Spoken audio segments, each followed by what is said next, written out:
வணக்கம். இந்த வீடியோ லெக்சரில் capacitor and capacitance of various types of capacitors பற்றி தான் பார்க்க போகிறோம்.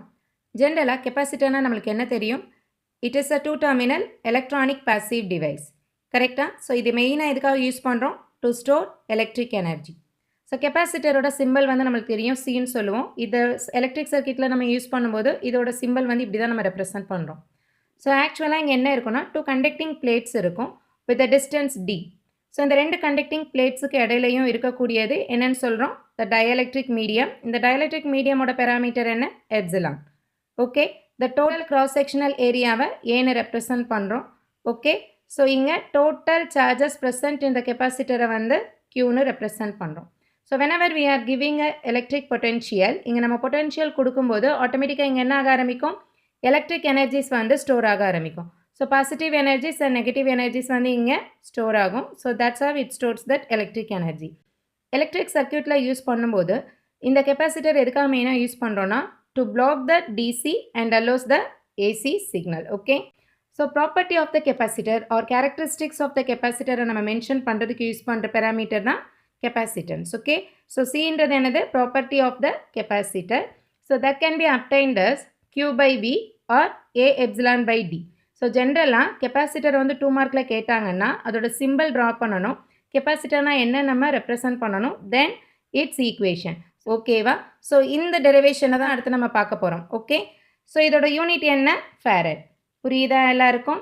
ஸோ நெக்ஸ்ட் என்ன பார்க்க போகிறோம்னா, derive the capacitance of parallel plate capacitors, spherical capacitors, coaxial and transmission line capacitors. So here coaxial and transmission line ரெண்டு என்ன ரெப்ரசன்ட் பண்ணுது?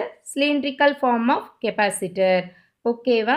ஸோ இது வந்து ரொம்ப இம்பார்ட்டன்ட் கொஸ்டின். சம்டைம்ஸ் எக்ஸாமில் வந்து கெப்பாசிட்டன்ஸை டிரைவ் பண்ணி சொல்லி கேட்கலாம், அப்படி இல்லைன்னா ப்ராப்ளம்ஸ் இன் கெப்பாசிட்டன்ஸ் கேட்கலாம். ஓகேவா?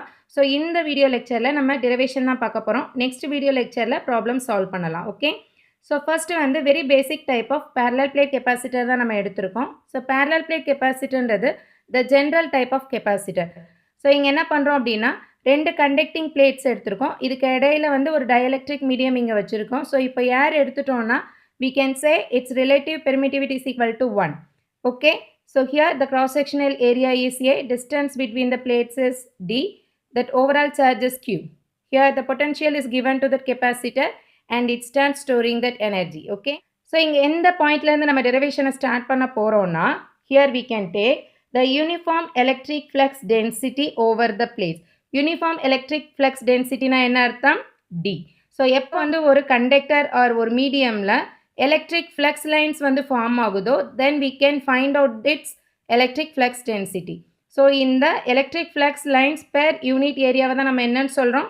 flux density ன்னு சொல்கிறோம். So here in this capacitor we can take this electric flux density as the total charge per area. இது புரியுதா? the total charge per area தான் என்னன்னு சொல்கிறோம்? the total electric flux density of this capacitor. இந்த point புரியுதா? இப்போ நம்மளுக்கு என்ன கிடச்சிருக்கும்? flux density is equal to Q by E. இங்கே flux density in terms of electric field intensity எப்படி எழுதலாம்? D is equal to epsilon into E. இது பேசிக் ரிலேஷன். ஓகே, ஸோ இங்கே flux density is directly proportional to what? Electric field intensity. புரியுதா? So இங்கே D எதால் replace பண்ணுறோம்? Epsilon into E is equal to Q by A. Then we can move this A to this side to get the total charge. Okay, so total சார்ஜோட value இப்போ என்னன்னு கிடச்சிரும்? இந்த A இங்கே போச்சுன்னா we can get epsilon E into A. நம்ம என்ன find out பண்ண போகிறோம்? Capacitance of parallel plates. கரெக்டாக? ஸோ இங்கே இதோட ஃபார்முலா என்ன? Q by V. Okay, so Q இப்போ ஃபைண்ட் அவுட் பண்ணிட்டோமா? Qயோட வேல்யூ என்ன? Epsilon E into A.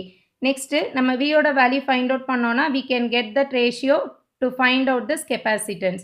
So next Vயோட வேல்யூ ஃபைண்ட் அவுட் பண்ணுறதுக்கு how can we relate this electric field intensity with this electric potential? Vனா என்ன அர்த்தம்? electric potential.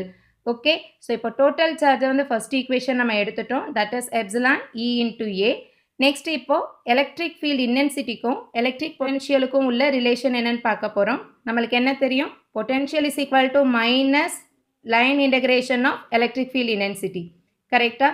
ஸோ அதே மாதிரி எலக்ட்ரிக் ஃபீல்ட் இன்டென்சிட்டி அப்படியே ரிவர்ஸில் எடுத்தால் நம்மளுக்கு என்ன கிடைக்கும்? மைனஸ் டெல் வின்னு கிடைக்கும். இந்த ரிலேஷனை எப்போவுமே நீங்கள் மறக்கக்கூடாது. V is equal to minus integration of E into dl, அதே போல E is equal to minus del V. இது வந்து relation between these two. So இங்க என்ன எடுத்திருக்கோம்? Potential is equal to minus line integration of electric field intensity. So இங்க electric field intensity. கரெக்டா? So இப்போ கெப்பாசிட்டர் வந்து நம்மளுக்கு எப்படி இருக்குன்னா பாசிட்டிவ் டு நெகட்டிவ் இருக்குது. ஸோ பாசிட்டிவ் டு நெகட்டிவ் இருக்கிறனால there is already one minus இருக்கு. Because of this positive to negative, one more minus is coming. So this term becomes plus. Okay. So plus integration of E dot dl. E வந்து என்ன பண்ணிடலாம்? Independent of the length. கரெக்டா? So அதை வெளியில் எடுத்துட்டோம்னா integration of the differential length. இந்த parallel plate பொறுத்த வரைக்கும் இந்த distance மொத்தமே எவ்வளோ தான்? D. So integration of dlன்றது distance between these two plates. கரெக்டா? So here we can replace the total length as D. Okay. So இங்க கெப்பாசிட்டரை பொறுத்த வரைக்கும் நல்லா ஞாபகம் வச்சுக்கோங்க. V is equal to E into D தான். Okay. So from this we can get E is equal to V by D. புரியுதால இருக்கும். So இந்த ரிலேஷனை வந்து நம்ம நெக்ஸ்ட் டெரிவேஷன்லையும் யூஸ் பண்ணுவோம். ஓகே. ஸோ கண்டிப்பாக ஞாபகம் வச்சுக்கோங்க. V is equal to E into D in capacitor. இப்போ எங்கே சப்ஸ்டியூட் பண்ண போகிறோம்? ஃபர்ஸ்ட் ஈக்குவேஷனில். ஸோ இந்த ஈக்கு பதிலாக இங்கே V by D சப்ஸ்டியூட் பண்ணிட்டோமா? So next we are going to move this V this side. So இந்த பக்கம் மூவ் ஆச்சுன்னா நம்மளுக்கு என்ன கிடைக்கும்? Q by V. So Q by V is equal to remaining என்ன டேர்ம் இருக்கு? A epsilon by D. So we can get Q by V is nothing but the capacitance that is equal to A epsilon by D. So its unit is farad. It's very important basic formula. Okay, புரியுதா? So next என்ன find out பண்ண போறோம்னா capacitance of two dielectric medium. So again we are going to consider parallel plates. First நம்ம என்ன எடுத்தோம்? ஒரே ஒரு dielectric medium இருக்கிறது மட்டும் பார்த்தோம். இங்கே என்ன எடுத்துருக்கோம்னா two different dielectric media. So it is also a type of parallel plates தான். So இங்கே வந்து ரெண்டு டிஃப்ரெண்ட் டைப் எடுத்திருக்கோம். ஃபார் எக்ஸாம்பிள், ஸோ இப்போ இங்கே வந்து ஒரு இடத்துல வந்து ஏதாவது ஒரு டயலெக்ட்ரிக் மீடியம் எடுக்கலாம். இங்கே ஏர்ன்னு கன்சிடர் பண்ணலாம். இங்கே வேறு ஒரு டயலெக்ட்ரிக் மெட்டீரியல் நம்ம யூஸ் பண்ணலாம். So here in this parallel plates we can consider two dielectric media with different permittivities epsilon R1, epsilon R2. Okay. So இங்கே வோல்டேஜ் நம்ம அப்ளை பண்ணும்போது என்ன ஆகும்னா based on it's characteristics we can get V1 energy store. இங்கே store ஆகக்கூடிய voltage எப்படி இருக்கும்? V2ன்னு இருக்கும். ஸோ இங்கே இருக்கக்கூடிய பெர்மிட்டிவிட்டியை பேஸ் பண்ணி தான் இங்கே இருக்க பொட்டென்ஷியல் வேல்யூஸும் இருக்கும். இதோட டிஸ்டன்ஸ் D1ன்னு சொல்கிறோம். இங்கே டிஸ்டன்ஸ் வந்து D2ன்னு நம்ம ரெப்ரசன்ட் பண்ணுறோம். இது புரியுதா? ஸோ இப்போது இங்கே டெரிவேஷன் எப்படி ஸ்டார்ட் பண்ண போகிறோம்னா from this total potential. So total potential is equal to what? Sum of V1 and V2. Okay. So V is equal to V1 plus V2. So இங்கே V1 நம்ம எப்படி எழுதலாம்? ஆல்ரெடி என்ன பார்த்தோம்?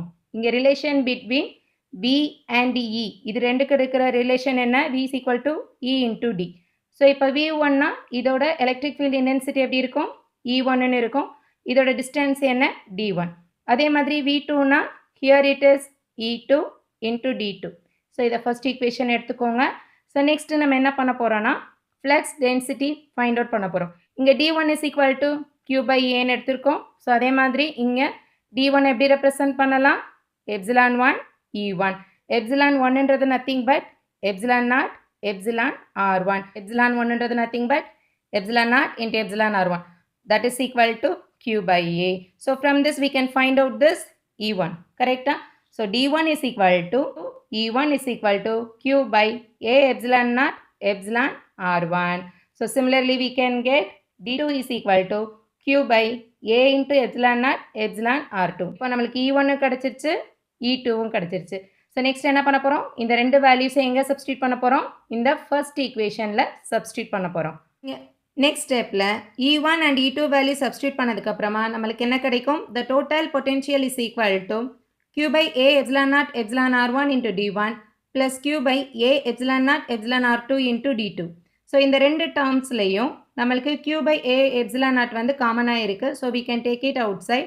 Then we can get Q by A epsilon naught into D1 by epsilon R1 plus D2 by epsilon R2. Okay. So இந்த வேல்யூஸ்க்கு இப்போ நம்ம LCM எடுத்தால் எப்படி கிடைக்கும்? Q by A epsilon naught into D1 epsilon R2 plus d2 epsilon r1 divided by epsilon r1 into epsilon r2. This is the value of this potential. So நம்ம என்ன find out பண்ண போறோம்? C is equal to Q by V. Okay, so இப்போ C is equal to Q by V na we can simply substitute this this V value here. Okay, so the Q by V கிடைக்கணும்னா we can move this V to this side and moving the remaining terms. Q வை விட்டுட்டு மித்த எல்லா டேர்மே இங்க போகும்போது எப்படி கிடைக்கும்? It is in reciprocal. So simple உங்களுக்கு சொல்லணும்னா C is equal to Q by V னா Q நீங்க எடுத்துக்கோங்க. இப்போ V ஓட வேல்யூ இங்க என்ன இருக்கு? Q by A epsilon naught into D1 epsilon R2 plus D2 epsilon R1 divided by epsilon R1 epsilon R2. இந்த Q என்ன ஆயிரும்? டிவைட் ஆயிரும். இப்போ இங்க இருக்கிற வேல்யூ என்ன ஆயிரும்? கீழ இருக்கிறது எல்லாமே it goes to the numerator. That is nothing but A epsilon naught into epsilon R1 into epsilon R2 divided by D1 epsilon R2 plus D2 epsilon R1. So this is what the capacitance of parallel plates with two different dielectric media.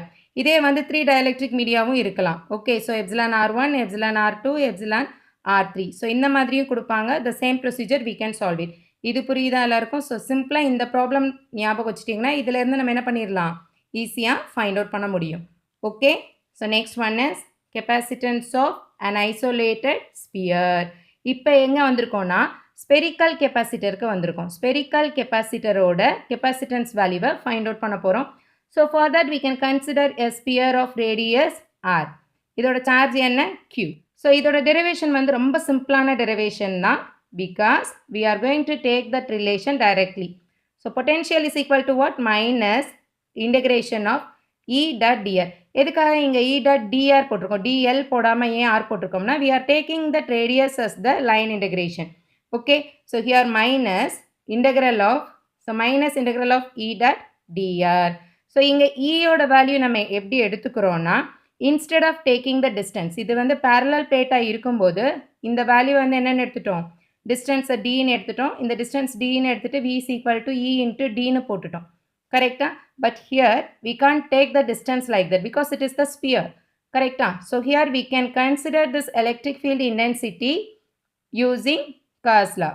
So நம்ம already last video lectureல இந்த value derive பண்ணியிருந்தோம் for a sphere system. கரெக்ட்டா? So Gauss lawல நம்ம already E வந்து derive பண்ணியிருப்போம். We can take that value as such.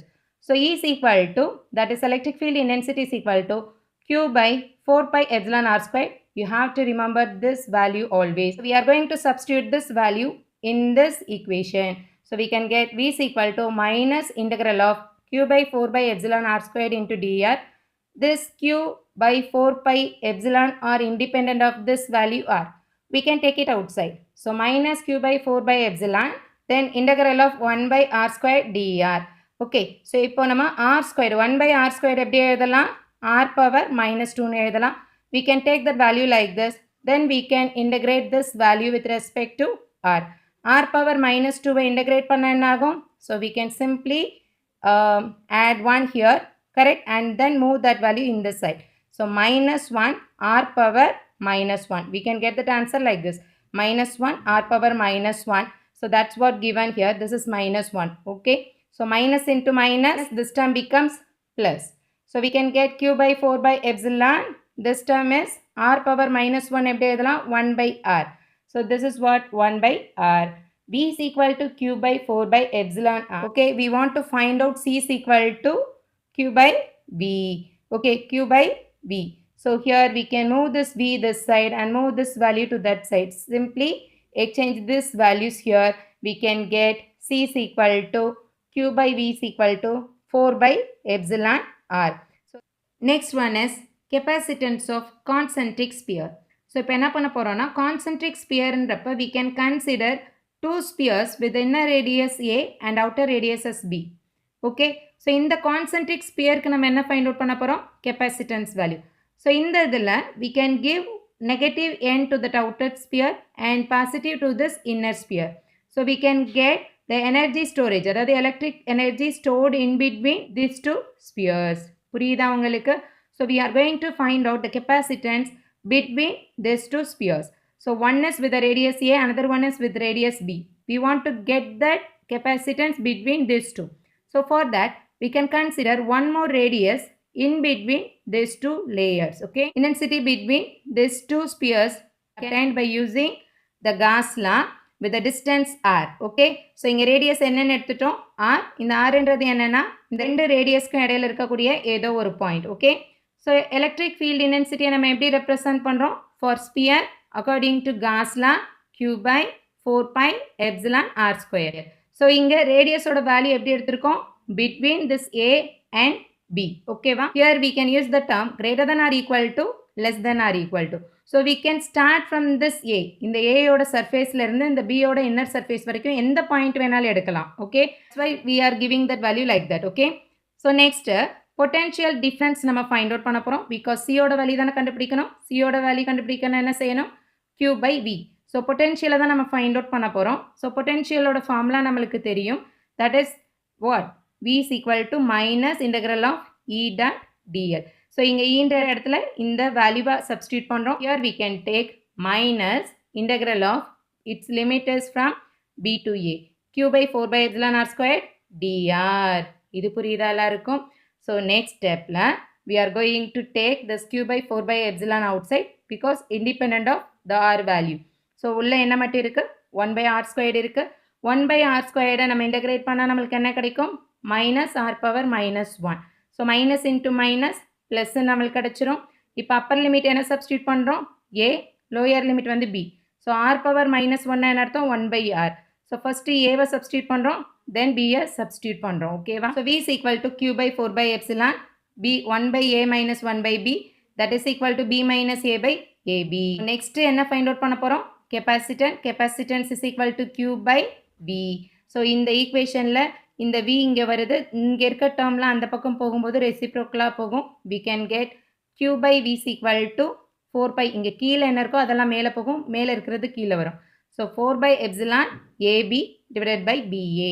இது புரியுதா எல்லாருக்கும்? so c is equal to q by v னா q by இந்த v யோட வேல்யூவை இங்க சப்ஸ்டிட்யூட் பண்ணியும் நம்ம செய்யலாம். Okay, q by 4 pi epsilon into b minus a by ab ன்னு கிடைக்கும். இந்த q கேன்சல் ஆயிரும்.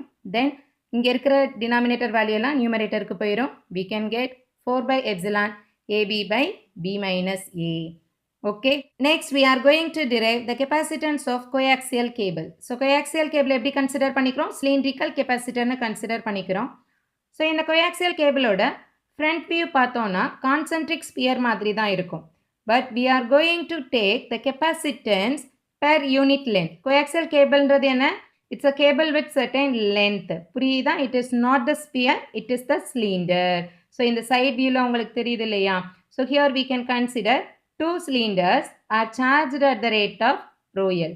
so rho lன்றது என்னன்னா charge per length. capacitance ஓட யூனிட் என்னன்னு சொல்லுவோம்னா farad மட்டும் சொல்ல மாட்டோம், farad per length ன்னு சொல்லுவோம்.